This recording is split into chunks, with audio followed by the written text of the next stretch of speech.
Imagine you're floating outside your spacecraft. Everything is calm. Then suddenly, your tether snaps. You're drifting into the void. No spacesuit, no helmet, just you and the vacuum of space. Do you explode like in the movies? Do you freeze solid in seconds? Or does something much stranger happen to your body? What comes next might surprise you. In this video, we're breaking down exactly what happens to the human body when it's exposed to space without any protection. We'll go second by second through this nightmare scenario. We'll bust some Hollywood myths, and by the end, you'll know the real science behind one of the most terrifying ways a human could die. First, let's talk about what space actually is. Space is a vacuum. That means there's no air, no oxygen, and no atmospheric pressure. On Earth, the air around you is constantly pushing on your body from all sides. You don't feel it because your body pushes back with equal force. But in space, that pressure disappears, and that's where the problems begin. The moment you're exposed, the first thing that happens isn't what most people expect. You don't explode and you don't instantly freeze. Instead, your body begins to boil. Not from heat, but from the lack of pressure. Atmospheric pressure determines the temperature at which liquids turn into gas. On Earth, water boils at 100 degrees Celsius because air pressure is high. In space, where pressure is almost zero, water can boil at body temperature. And since your body is about 60% water, that becomes a serious problem. Without pressure holding it in, the water in your tissues starts turning into vapor. Your skin begins to swell, your muscles expand. This process is called ebullition. It's similar to what happens to deep sea divers who surface too quickly, except in space, it happens almost instantly.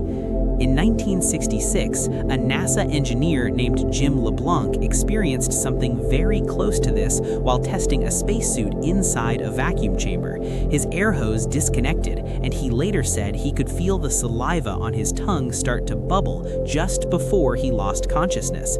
He survived only because the chamber was repressurized in time. His experience gives us one of the only real human accounts of near vacuum exposure. Within about 10 seconds, you would lose consciousness. The vacuum pulls air out of your lungs, and even though there's still some oxygen in your blood, it's not enough to keep your brain functioning. The brain needs a constant supply of oxygen, and without it, you black out almost immediately. Animal studies and rare human accidents show that unconsciousness happens in roughly 10 seconds. You wouldn't have time to panic or process what's happening. One moment you're aware, and the next, you're gone. As your tissues swell, blood flow to vital organs becomes restricted. Your bloated muscles act like a vapor lock, interfering with circulation to the heart and brain. This is where movies get it wrong. They often show people struggling and gasping for minutes, but in reality, you'd already be unconscious.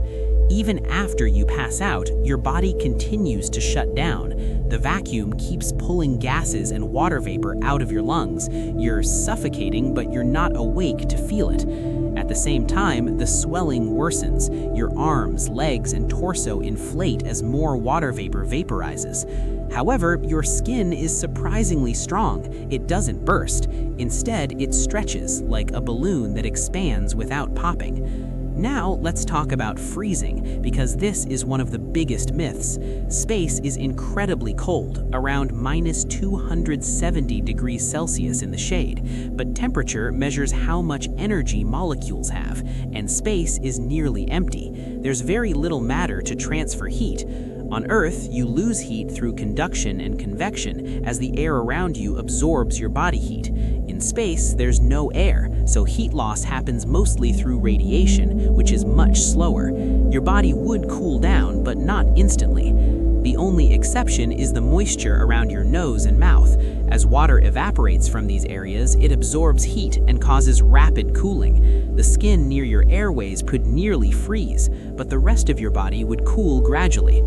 Despite being in the cold vacuum of space, hypothermia would not be what kills you.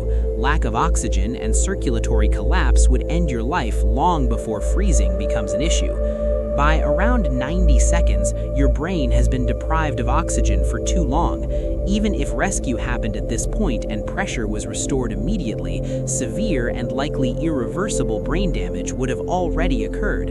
Around the 2-minute mark, survival becomes extremely unlikely.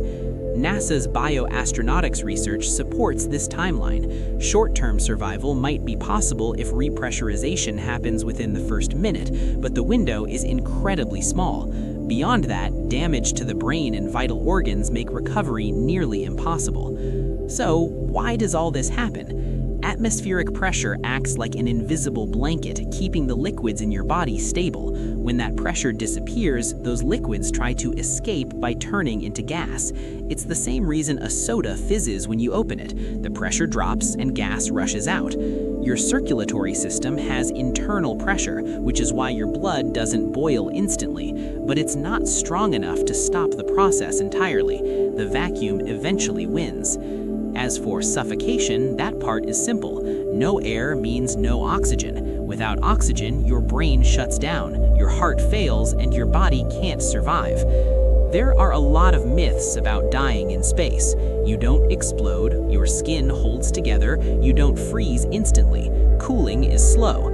Holding your breath doesn't help either. In fact, it makes things worse because the air in your lungs expands and can rupture lung tissue. The safest instinct would actually be to exhale. And no, your eyes wouldn't pop out of your head. The pressure difference isn't strong enough for that. But the fluid on the surface of your eyes would begin to boil, which would be extremely painful if you were conscious. So here's the reality. If you were exposed to space without a suit, you wouldn't die in a dramatic explosion or turn into an ice statue. You'd lose consciousness in about 10 seconds. Your body would swell as water in your tissues boiled, you'd suffocate, and within roughly 2 minutes, brain damage and circulatory failure would make survival nearly impossible. It's not cinematic, it's not exaggerated, it's just physics. And that's why astronauts never, ever go into space without a suit. If you found this fascinating, hit like and subscribe for more deep dives into space and science. And here's a question for you. If you could ask an astronaut one question about surviving in space, what would it be? Let me know in the comments. Thanks for watching, and I'll see you in the next one.